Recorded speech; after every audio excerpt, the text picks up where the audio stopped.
El fenómeno extraterrestre no pertenece tanto al ámbito de la astronomía como al de la psicología profunda y la mitología. A lo largo de casi un siglo, las figuras venidas del cielo han mutado de acuerdo con la imaginación, los temores y las tecnologías de cada época. Y sin embargo, algo esencial permanece: una presencia que se manifiesta bajo formas cambiantes, pero con un mensaje constante, que no se puede reducir a una simple visita desde otro planeta. La historia moderna de los extraterrestres no comienza en los laboratorios ni en los observatorios astronómicos, sino en la conciencia poética del siglo XX, allí donde la ciencia y la espiritualidad se cruzaron en un sueño compartido. Antes de ser un tema de radar o de análisis físico, el fenómeno ovni fue una revelación moral, una forma contemporánea de misticismo, revestido de metal y geometría. Y su primer profeta fue un hombre que miraba al cielo con la devoción de un místico y la ingenuidad de un romántico, George Adamski. A mediados del siglo XX, la humanidad acababa de asomarse a la vastedad del universo. La Segunda Guerra Mundial había dejado tras de sí no solo ruinas materiales, sino un vacío espiritual. Dios había muerto, o al menos había enmudecido, y en su lugar se erigía un nuevo altar: la tecnología. El hombre ya no buscaba la salvación en los templos, sino en los observatorios, los aceleradores de partículas y los cohetes. El cielo que antes pertenecía a los ángeles ahora era territorio de los astronautas. La fe se transformaba en ciencia, el milagro en exploración. Y sin embargo, la nostalgia por lo sagrado persistía. El ser humano, aun armado con telescopios y ecuaciones, seguía necesitando creer que no estaba solo, que más allá de la materia existía todavía un propósito, que la razón no había extinguido del todo la esperanza. De ese anhelo nació el contactismo, un híbrido entre religión y ciencia ficción que intentó llenar el vacío dejado por las viejas creencias. En 1952, en el desierto de California, George Adamski, fotógrafo aficionado, escritor autodidacta y soñador confeso, aseguró haber mantenido contacto directo con un ser de otro mundo. Orton, un visitante procedente de Venus. Orton, según Adamski, era alto, rubio, de aspecto nórdico, rostro sereno y mirada bondadosa. Descendió de una nave plateada que aterrizó suavemente sobre la arena y se comunicó con él mediante una especie de telepatía emocional. No venía en son de conquista, sino como embajador de paz. Su mensaje era simple y profundo: vuestros experimentos nucleares ponen en peligro no solo a vuestro planeta, sino al equilibrio del cosmos. El relato combinaba elementos del cristianismo, el espiritismo y la literatura de ciencia ficción de la época. Adamski presentó su encuentro no como una aventura científica, sino como una revelación moral, una epifanía. Los visitantes eran maestros cósmicos, no invasores. Venían a advertirnos, no a destruirnos. Eran, en el fondo, ángeles adaptados al siglo de los cohetes. El fenómeno Adamski reveló algo crucial. Los extraterrestres, en su fase inicial, no eran una amenaza, sino una promesa. El contactismo trasladó la vieja estructura de la religión a un nuevo escenario cósmico. Los dioses del pasado descendían en carros de fuego, los nuevos lo hacían en discos de metal. El cielo, ese ámbito moral de perfección y luz, se transformó en el espacio interestelar. Pero la función simbólica era idéntica. Había arriba una civilización más sabia, más justa, más pura. Y nosotros, desde la Tierra, éramos los discípulos ignorantes esperando su intervención. Los venusinos de Adamski representaban la versión optimista del futuro humano. Una humanidad redimida, espiritual, tecnológica y fraterna. Era el reflejo de nuestros deseos proyectados al firmamento. En ellos veíamos lo que queríamos ser. En las fotografías de Adamski, los platillos voladores tenían una belleza casi religiosa. No eran simples máquinas, eran cálices de luz, iconos del nuevo misticismo. Las imágenes mostraban naves con cúpulas, ventanillas y resplandores, semejantes a los halos que rodean a los santos en la pintura sacra. El metal sustituía al oro bizantino, pero el simbolismo era el mismo, una tecnología transfigurada en sacramento. Los discípulos del contactismo acudían a las conferencias de Adamski como antes los creyentes acudían a los sermones. Escuchaban palabras de fraternidad universal, de amor interplanetario, de unión espiritual entre especies. Era una religión sin dogma, sin templo, sin culpa. El paraíso estaba a unas cuantas unidades astronómicas de distancia. El mensaje de los visitantes de Adamski coincidía en todos sus puntos con la sensibilidad de la posguerra. El rechazo de las armas nucleares, la advertencia sobre la autodestrucción humana, la defensa de la paz mundial, la idea de que el cosmos entero formaba una comunidad espiritual. Era el idealismo moral del siglo XX vestido con ropaje interplanetario. Los venusinos hablaban como filósofos estoicos, como maestros zen o como los profetas bíblicos, pero con un vocabulario adaptado al radar y la propulsión. «Debéis elevar vuestra frecuencia vibratoria», decían, en un lenguaje que mezclaba la física cuántica con el misticismo oriental. El cosmos de Adamski no era un espacio frío, sino una gran mente consciente. Las estrellas no eran puntos de fuego, sino chispas del espíritu. El caso Adamski inauguró algo más grande que un mito. Inauguró una estructura de fe moderna.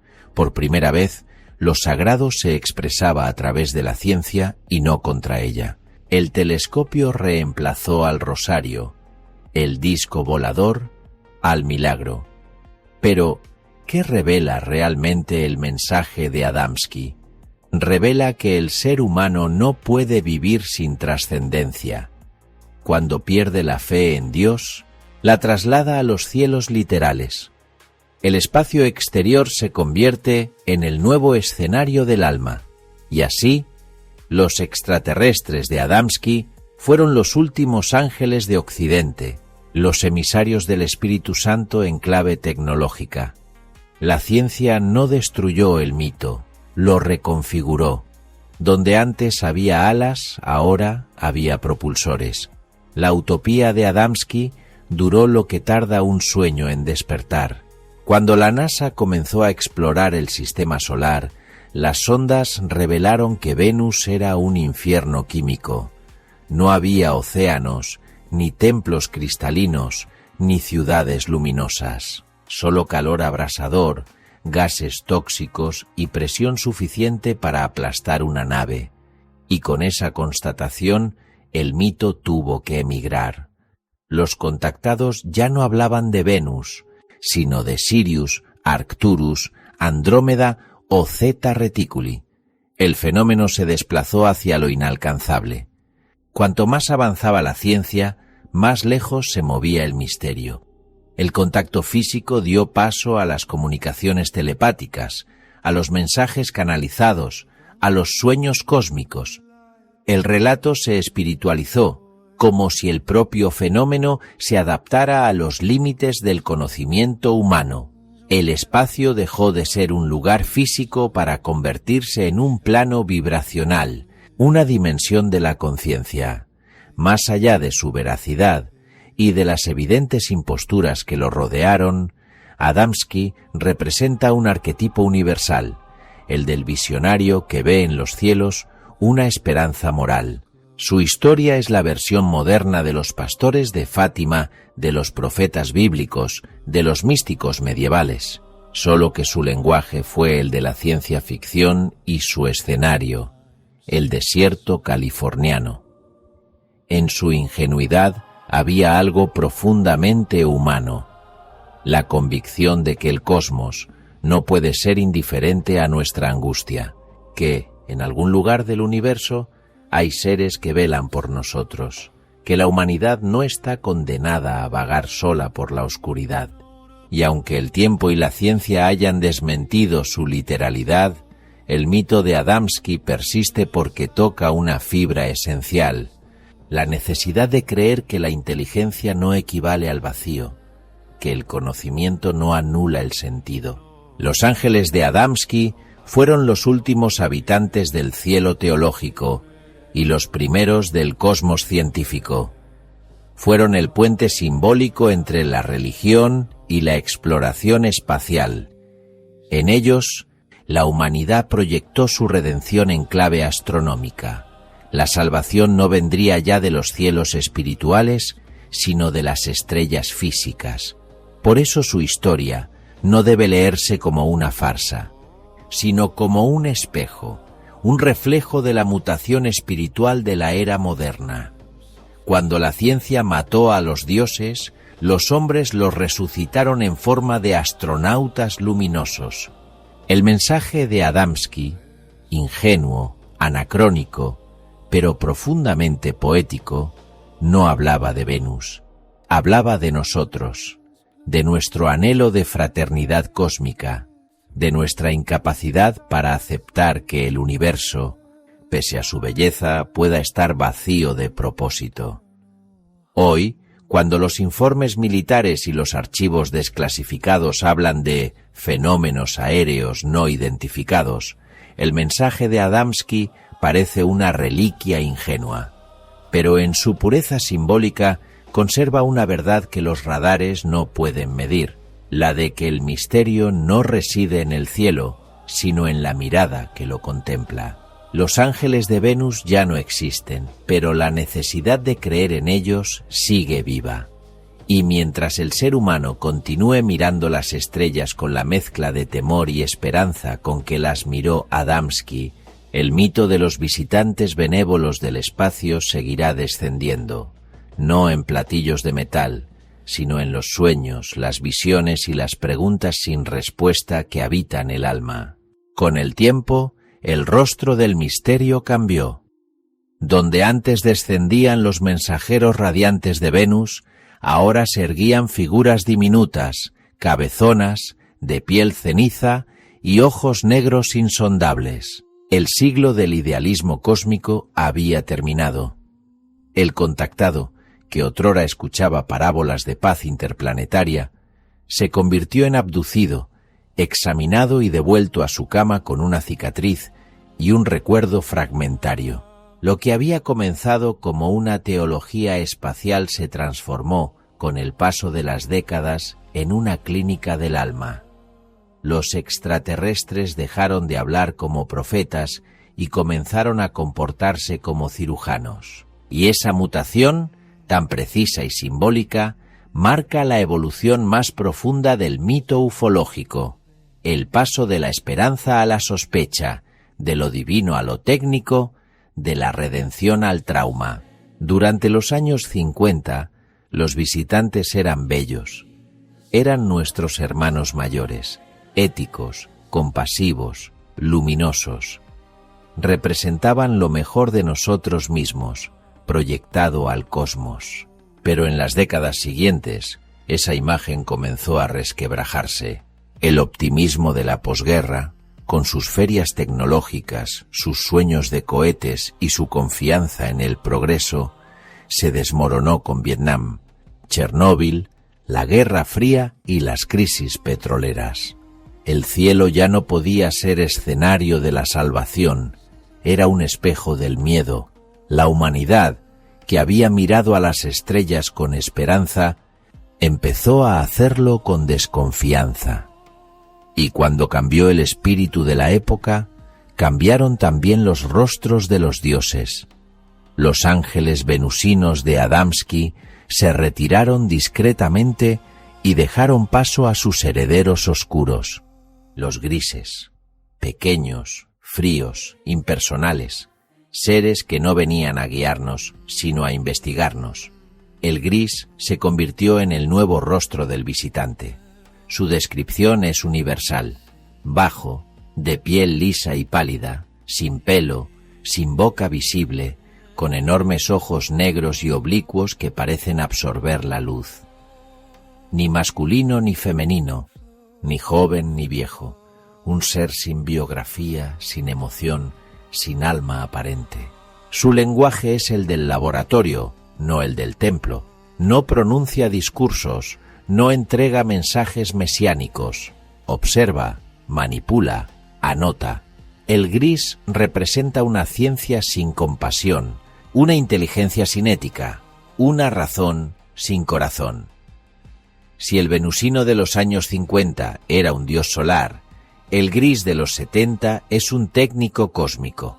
Su mirada, inmóvil, sin pupila, refleja no el amor universal, sino la distancia abismal entre especie y especie, entre creador y criatura. Y sin embargo, su forma no es casual. El gris condensa la estética de la modernidad tardía. Cabezas grandes, la inteligencia, cuerpos frágiles, la debilidad física del hombre digital, ausencia de boca, el silencio emocional, ojos enormes, la vigilancia global. Es el retrato simbólico de nuestra propia evolución. El gris somos nosotros en versión futura, hipertecnológicos, deshumanizados, racionales, vacíos. El cambio del contacto al secuestro no fue solo semántico, sino moral. El contactado de los años 50 buscaba el sentido del cosmos. El abducido de los 80 lucha por recuperar su memoria. El primer tipo de experiencia era una revelación, la segunda, un trauma. El contactismo era extrovertido, optimista, narrativo. La abducción es introspectiva, fragmentaria, dolorosa. En los relatos de Adamski o de Daniel Fry, los visitantes aparecían al mediodía, sobre desiertos bañados de sol. En los de Betty y Barney Hill, 1961, o Travis Walton, 1975, el encuentro ocurre de noche, en carreteras desiertas, entre luces intermitentes. La imaginería moderna de los experimentos extraterrestres está plagada de símbolos médicos. Las salas circulares de las naves recuerdan a quirófanos, los instrumentos metálicos, a bisturíes y agujas. Los grises examinan, cortan, insertan y luego borran el recuerdo. Paradójicamente, el horror científico reemplaza al terror religioso. Los dioses antiguos pedían sacrificios. Los visitantes modernos extraen muestras. En ambos casos, el ser humano se siente sometido a una inteligencia superior. Pero mientras antes el dolor tenía sentido, era penitencia, redención, purificación. Ahora es puro procedimiento. No hay culpa, ni perdón, ni juicio, solo observación. El gris no castiga ni bendice, registra. El hombre ya no está frente a un dios, sino ante un microscopio cósmico. Y en esa despersonalización reside el terror moderno. Ser tratado como un objeto biológico, no como un alma. La luz del conocimiento fue sustituida por la luz quirúrgica. Las naves ya no descienden para compartir sabiduría, sino para extraer muestras, implantar dispositivos, tomar fluidos corporales. El lenguaje del mito se trasladó del espíritu al cuerpo, del alma a la piel. El encuentro con lo divino dio paso a la invasión de lo íntimo. El fenómeno de las abducciones no solo refleja un trauma individual, sino un miedo civilizatorio. El miedo a haber creado algo que nos supera y nos deshumaniza. El gris, es el espejo simbólico del científico sin ética, del algoritmo sin emoción, del robot sin alma. Es la encarnación del miedo a que el conocimiento sustituya a la compasión. Por eso su aparición coincide con el auge de la biotecnología, la manipulación genética, la clonación y la informatización masiva. El mito se adapta al inconsciente colectivo. Los extraterrestres ya no vienen del cielo, vienen del laboratorio. El horror no proviene del cosmos exterior, sino de la ciencia interior. En el fondo, la abducción repite la estructura del rapto iniciático de las tradiciones chamánicas y místicas. El individuo es arrancado de su mundo, llevado a un lugar de luz y dolor, examinado, transformado y luego devuelto a su realidad. El trauma, la marca, la memoria fragmentada, todo forma parte de un proceso de transformación simbólica. El abducido es el nuevo iniciado, pero su revelación no consiste en mensajes de amor, sino en la constatación de su impotencia ante lo incomprensible. Donde antes había fe, ahora hay miedo. El misterio no ilumina, diseca. Los visitantes de Adamski conversaban, sonreían, tocaban las manos. Los grises, en cambio, no hablan. Su comunicación es mental, pero asimétrica.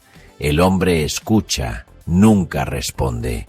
Son emisarios sin mensaje, científicos sin humanidad.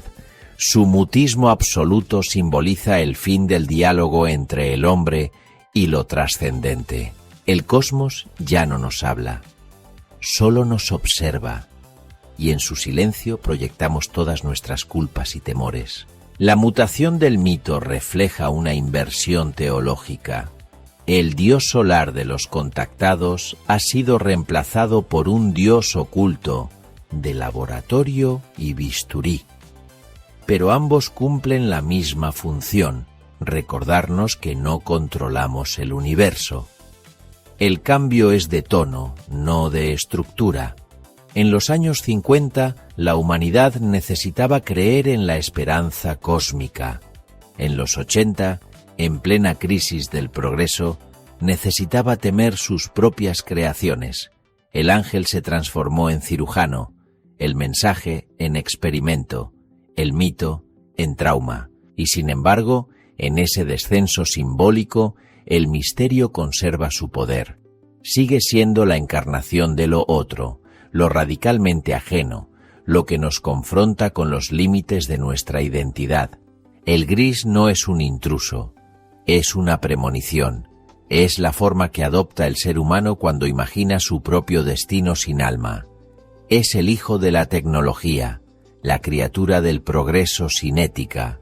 Su piel sin color es la de la especie que ha perdido su biología natural. Sus ojos negros son las pantallas de un mundo hiperobservado. Su silencio, el lenguaje de las máquinas, su frialdad, la emoción reprimida de una civilización saturada de datos y vacía de sentido. En los grises se revela el miedo más profundo de la humanidad, el de haberse convertido, sin notarlo, en su propio extraterrestre. Los grises, con su impersonalidad perfecta, no son el fin del mito, sino su depuración final.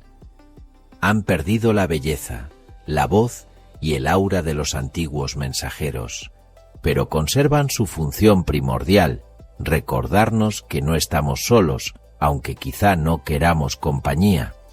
El ángel luminoso de Adamski fue la infancia del mito, el gris su madurez desencantada.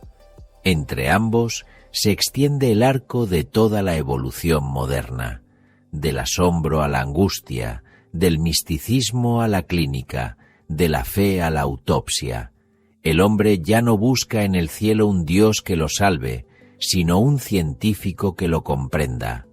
Y lo que el mito de los grises nos devuelve, como un espejo negro, es la imagen de una humanidad observándose a sí misma con horror, como si ya no reconociera su propio rostro. Pero hablemos ahora de los reptilianos, mucho más modernos. O tal vez no, porque ningún mito sobre inteligencias no humanas refleja con tanta precisión las obsesiones de nuestro tiempo como el de los reptilianos. En ellos confluyen el miedo al poder invisible, la desconfianza hacia la autoridad, el horror al cuerpo y el eco remoto de la bestia ancestral que todos llevamos dentro. Son, en cierto sentido, los dioses oscuros del siglo XXI, medio animales, medio políticos, mitad biológicos, mitad simbólicos. Encarnan la sospecha de que lo que domina el mundo no es humano, o que lo humano, en su esencia más profunda, nunca dejó de ser reptil. La imagen del ser reptiliano no es nueva, atraviesa la historia como un eco primigenio. La serpiente fue el primer símbolo del conocimiento prohibido y simultáneamente del mal. En el Génesis, la serpiente tienta. En la mitología mesopotámica, defiende los secretos de la inmortalidad. En la cultura maya, Kukulcán y Quetzalcóatl son serpientes emplumadas, portadoras de sabiduría. En Asia, los nagas son guardianes del inframundo y del agua. En Grecia, el Ouroboros, la serpiente que se muerde la cola, representa el ciclo eterno de la materia y el espíritu. El reptil, en todas las civilizaciones, es el vínculo entre la tierra y el inframundo, entre el instinto y la conciencia. Es el animal que se arrastra por el suelo pero muda de piel, símbolo de la regeneración. Y también el que observa con ojos fríos, sin parpadeo, el testigo impasible de los mundos. Por eso, cuando el mito moderno necesitó encarnar la desconfianza, eligió ese cuerpo antiguo. El reptiliano no nació en las estrellas, sino en la psique humana. Es la serpiente del Edén, vestida de traje y corbata. Aunque existen antecedentes en la literatura esotérica, como las visiones teosóficas de Elena Blavatsky o los escritos gnósticos sobre los arcontes que gobiernan la materia, la figura moderna del reptiliano se consolidó en el imaginario de los años 90 gracias a David A.I.K., un antiguo periodista deportivo británico convertido en profeta político. A.I.K. sostuvo que líderes mundiales, banqueros, reyes y magnates eran en realidad reptiles humanoides metamórficos procedentes del sistema estelar Alpha Draconis. Controlaban la economía, los medios de comunicación y los conflictos bélicos, alimentándose, literalmente, de la energía emocional de la humanidad. Era una reinterpretación mitológica de la paranoia geopolítica de la era global.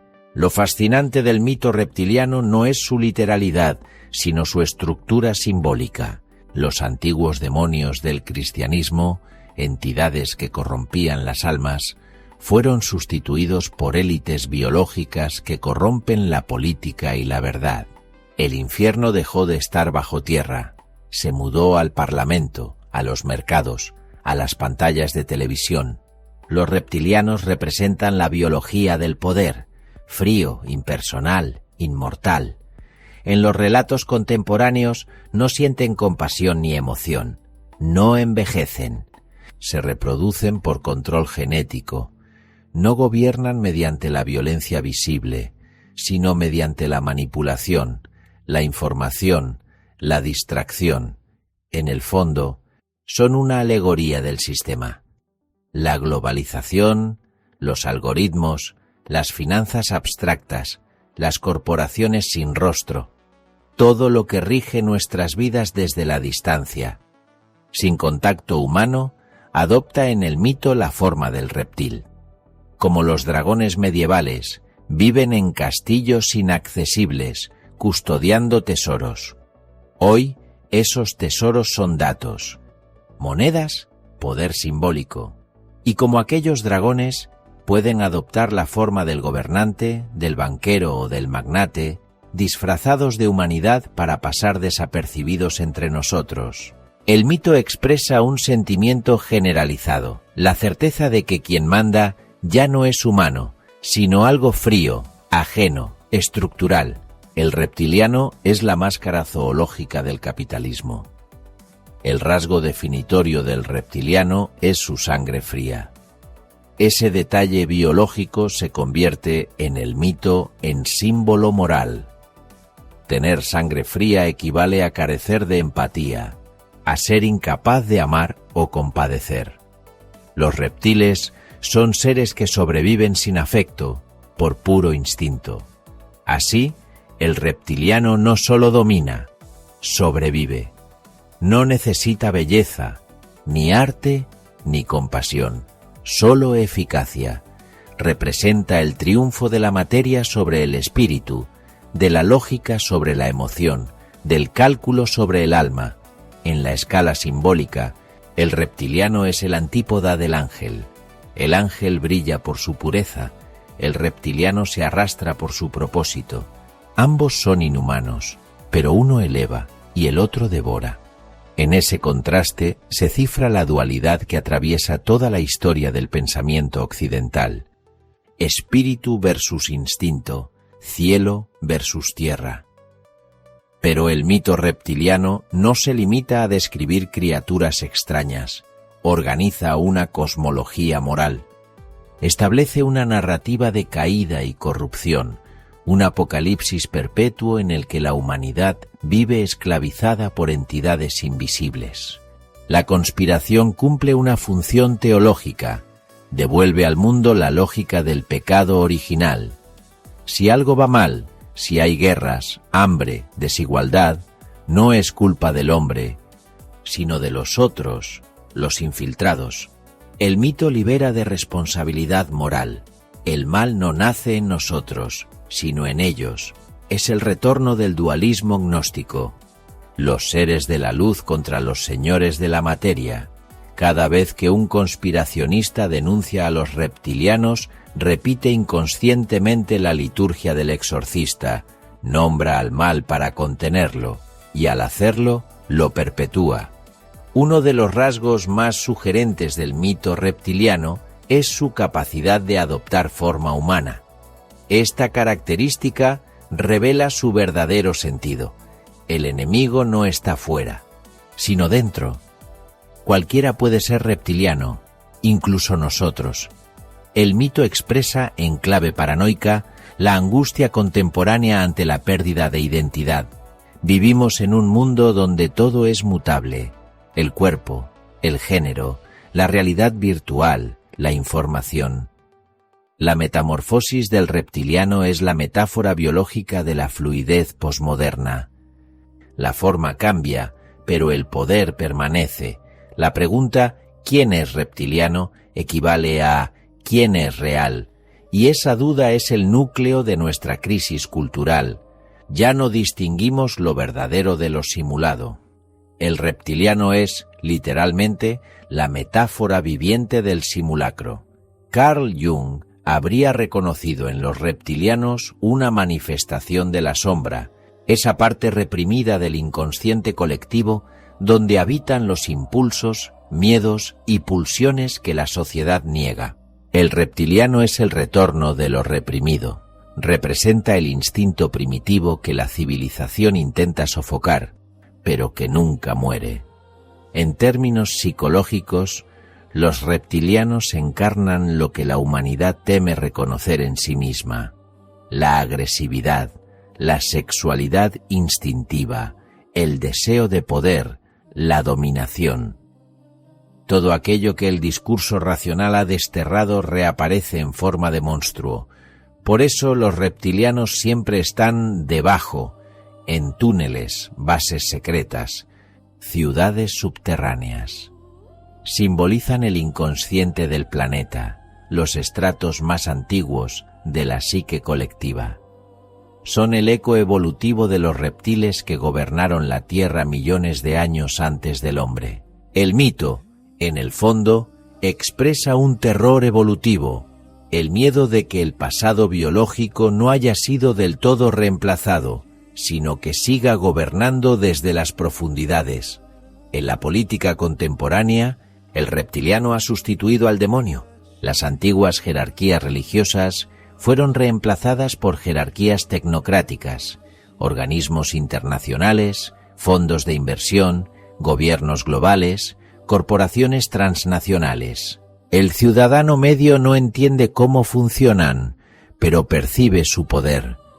Ese poder, inalcanzable e inhumano, necesita un rostro. El mito se lo da. El reptiliano es la forma simbólica del poder sin rostro. Representa a quienes parecen humanos, pero actúan con una lógica distinta. No se les ve comer, no se les ve dormir, pero deciden el destino de millones. No tienen patria, ni moral, ni biografía. El mito traduce esa sensación de alienación política en una narrativa arquetípica. Los amos del mundo no son hombres, son reptiles disfrazados. El reptiliano no solo inspira miedo, también fascinación. En él se manifiesta el magnetismo del monstruo, una forma de orden superior, pero terrible. Su dominio parece perfecto, racional, frío. Su inteligencia, desprovista de emoción, roza la divinidad. Los antiguos pueblos adoraban a las serpientes precisamente por eso, porque eran el símbolo del conocimiento sin moral, del poder puro, sin compasión ni culpa. El reptiliano contemporáneo es el heredero de esa divinidad amoral. No es el mal en sentido teológico, es el mal como estructura, como orden impersonal que preserva la supervivencia a cualquier precio. Por eso, en muchas narrativas conspirativas, el reptiliano no destruye al hombre, lo administra, lo cultiva, lo mantiene dócil, es un dios gestor, un demiurgo biológico. El mito de los reptilianos demuestra que la modernidad no ha abolido el pensamiento mítico, lo ha tecnologizado. La vieja lucha entre el bien y el mal se traslada ahora al terreno del ADN, de la política global, de la ingeniería social. Pero el esquema es el mismo que en las cosmogonías antiguas. El héroe humano, la conciencia, enfrenta al dragón, la materia, el caos, el poder reptil. Así, el mito no ha muerto, solo ha mudado de piel, como la serpiente que representa se ha regenerado. Y mientras más racional se vuelve el mundo, más resplandece su sombra simbólica. Los reptilianos son la venganza del mito contra la razón, el recordatorio de que ningún avance tecnológico podrá extirpar del alma humana la necesidad de ver monstruos detrás del poder. En última instancia, el reptiliano es un espejo. Su piel escamosa refleja nuestra propia imagen distorsionada. Fría, controladora, eficiente, desprovista de emoción. No gobiernan el mundo desde túneles subterráneos, sino desde los algoritmos, las pantallas y los despachos donde el alma ha sido sustituida por la lógica. El miedo a los reptilianos es el miedo a nosotros mismos cuando dejamos de sentir. Cuando el progreso sustituye al amor, cuando la inteligencia se desconecta de la compasión, cuando el cálculo domina al corazón. El dragón no murió con San Jorge, solo aprendió a usar corbata. En el principio los cielos eran habitados por dioses. Luego fueron ocupados por ángeles, después por los hombres de Venus y finalmente por los grises. Pero el mito no se detuvo ahí.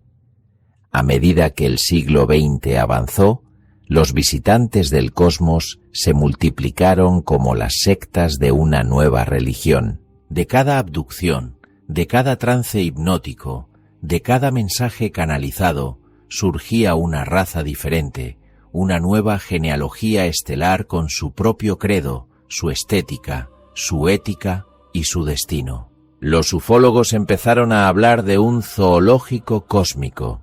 En ese bestiario convivían razas angelicales, demoníacas, híbridas, amorosas o depredadoras. y sin que muchos lo notaran, esa proliferación era el reflejo simbólico más perfecto de la fragmentación espiritual del ser humano moderno. El ser humano del siglo XXI ya no busca un Dios único, sino una constelación de entidades que lo representen. Así como las religiones se diversificaron, también lo hizo el mito extraterrestre. La unidad cedió ante la pluralidad. El universo dejó de ser un monarca celestial y se convirtió en una democracia de inteligencias. El inconsciente colectivo, privado de dioses pero saturado de pantallas, comenzó a proyectar diferentes arquetipos en el cielo.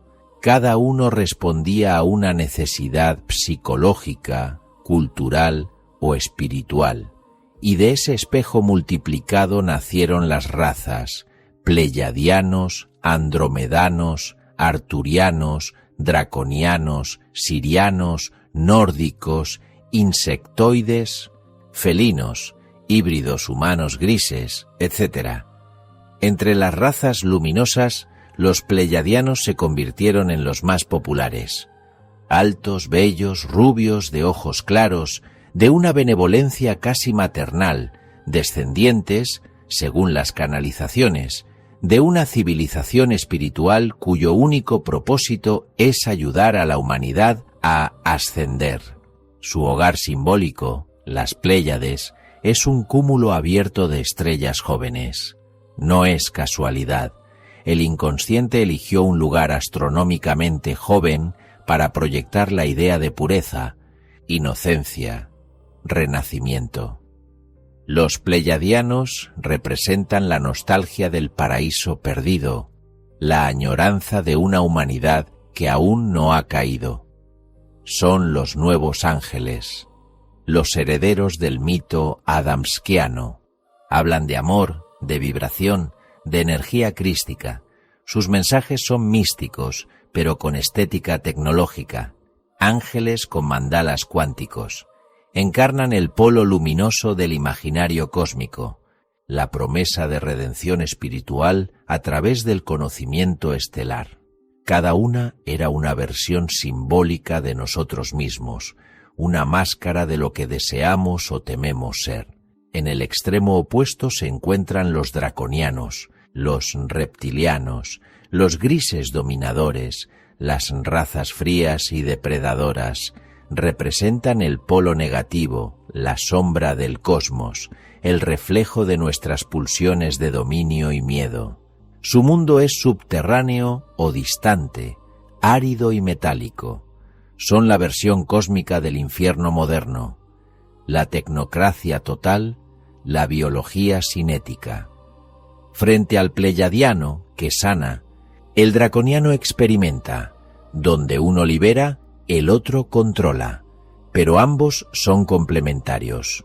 El uno no existiría sin el otro. Luz y sombra se necesitan para definir el paisaje simbólico del universo. Son los dos hemisferios del alma humana proyectados al cielo.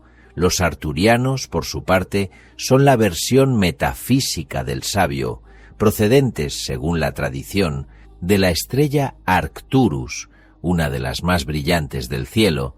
Son descritos como maestros del pensamiento cuántico, arquitectos de portales dimensionales, guardianes de los sueños. Su aparición coincide con la expansión de la psicología transpersonal, la física de partículas y la era digital. Son los extraterrestres intelectuales, los guardianes de la información, del orden mental, del código. Si los pleyadianos apelan al corazón y los draconianos al instinto, los arturianos apelan al intelecto elevado. Representan el anhelo de conocimiento puro, sin emoción, sin violencia. El mito articula así las tres funciones fundamentales de la psique: los pleyadianos, el alma y la emoción; los arturianos, la mente y la razón; los draconianos, el instinto y la sombra. Es el nuevo tríptico cósmico del inconsciente moderno. Entre las razas más desconcertantes se encuentran los insectoides, seres altos, delgados, con cabezas de mantis ojos facetados y movimientos hipnóticos. Son una de las representaciones más inquietantes del arquetipo de la inteligencia pura. En ellos, la humanidad desaparece por completo. No hay rasgos emocionales, ni calor, ni erotismo. Solo la precisión de una mente sin empatía. Los insectoides son el símbolo del conocimiento ajeno a la compasión, de la inteligencia colectiva que devora al individuo. Encarnan el miedo contemporáneo a las máquinas pensantes y a la pérdida del yo en la red global. En el extremo opuesto están los felinoides, seres de rasgos gatunos, musculosos, de mirada intensa y noble. Simbolizan lo instintivo en su forma más armoniosa, la unión entre el animal y el espíritu. En ellos la fuerza no destruye, sino que protege. Son los guardianes del equilibrio cósmico, el eco místico del antiguo Egipto redivivo en el siglo XXI. Cada morfología expresa un rasgo de la psique. El insectoide, el miedo a perder la individualidad. El felinoide, la búsqueda de la nobleza interior. El reptiliano, el poder frío. El pleyadiano, el amor redentor. El gris, la racionalidad sin alma. El universo de las razas es, en realidad, un atlas psicológico proyectado sobre el cielo. La multiplicación de razas cósmicas refleja también la fragmentación del pensamiento contemporáneo. Así como la posmodernidad sustituyó las narrativas únicas por microrrelatos, la ufología abandonó la idea de un único visitante para abrazar la pluralidad. El cosmos, que antes era jerárquico, se volvió pluralista, incluso caótico. Cada grupo humano, cada corriente espiritual, cada cultura esotérica inventó sus propios aliados intergalácticos, de acuerdo con su sensibilidad. Los New Age vieron ángeles galácticos, los conspiracionistas, invasores y controladores, los chamanes modernos, espíritus dimensionales. El fenómeno se democratizó. Cada persona podía canalizar su propio comando estelar. La espiritualidad se convirtió en ciencia ficción participativa. El resultado fue un universo habitado por cientos de razas, no tanto porque existan, sino porque el alma contemporánea ya no puede soportar la uniformidad. En cada país, los visitantes adoptan los rasgos de su cultura. En los Estados Unidos, donde domina el imaginario tecnológico, los extraterrestres son ingenieros del ADN. En América Latina, más espiritual, se convierten en mensajeros de luz, herederos de los ángeles coloniales. En Rusia, son científicos de universos paralelos, viajeros del espacio-tiempo. En Japón, adquieren rasgos híbridos de robot y kami, con estética de anime espiritual. El mito se adapta a la sensibilidad de cada civilización, como el agua al recipiente. Por eso la diversidad de razas no es un defecto, sino una prueba de vitalidad simbólica. El misterio cambia de forma para poder seguir diciendo lo mismo. No estáis solos, pero tampoco entendéis con quién compartís el universo. Los contactados contemporáneos hablan de consejos galácticos, federaciones de luz, confederaciones de mundos, órdenes interplanetarias. Esas jerarquías repiten, punto por punto, las estructuras de nuestras religiones y burocracias. Hay jerarcas, mensajeros, sanadores, científicos, soldados, diplomáticos. El cosmos entero parece regirse por la lógica del ministerio humano. Un Vaticano estelar, un Pentágono intergaláctico, una ONU cósmica. El mito no puede escapar de la cultura que lo produce. Y así, incluso en las visiones más trascendentes, el universo se convierte en una copia ampliada de nuestra civilización, ordenada, jerárquica, antropocéntrica. El cielo, una vez más, es el reflejo de la tierra. Con la irrupción del movimiento New Age, El mito ufológico se espiritualizó por completo. Las naves se volvieron vehículos de luz, los extraterrestres maestros ascendidos y los mensajes, mantras vibracionales. El espacio se disolvió en frecuencia. Ya no había cuerpos metálicos, sino campos energéticos. El fenómeno dejó de ser material para convertirse en místico cuántico. Los extraterrestres se transformaron en terapeutas del alma. Sus herramientas ya no eran bisturíes, sino cristales, geometrías sagradas, códigos de ADN de quinta dimensión. En esa mutación, el mito alcanzó su punto más sofisticado. Se desmaterializó. Y al hacerlo, volvió a su origen religioso, aunque con un lenguaje de física avanzada. El contacto dejó de ser abducción para convertirse en canalización. ¿Por qué tantas razas, tantas historias, tantos mensajes contradictorios? Porque el fenómeno no busca darnos una respuesta, sino multiplicar las preguntas. Cada tipo de visitante representa una posibilidad existencial. La esperanza, el miedo, la redención, la dominación, la indiferencia, la curiosidad. El universo exterior es el escenario donde el alma humana ensaya sus arquetipos. Cada raza es una máscara del inconsciente colectivo, una metáfora de nuestros estados de conciencia. La multiplicación de razas extraterrestres no es una prueba de su realidad, sino de la fertilidad simbólica del misterio. El hombre moderno ya no cree en un único Dios, pero tampoco soporta el vacío absoluto, así que ha llenado el cielo de inteligencias, de nombres, de colores, de jerarquías. El universo, en su silencio, se ha convertido en un caleidoscopio de proyecciones humanas. Cada raza es una cara de ese cristal infinito. Y si todas parecen contradecirse, es porque el misterio no busca coherencia, sino profundidad. El cosmos no nos ofrece respuestas. Nos devuelve preguntas con forma de ojos, de escamas, de luz o de palabra. Y en ese espejo estelar, la humanidad sigue mirándose a sí misma, como siempre, intentando descifrar, entre millones de rostros imaginados, el suyo propio.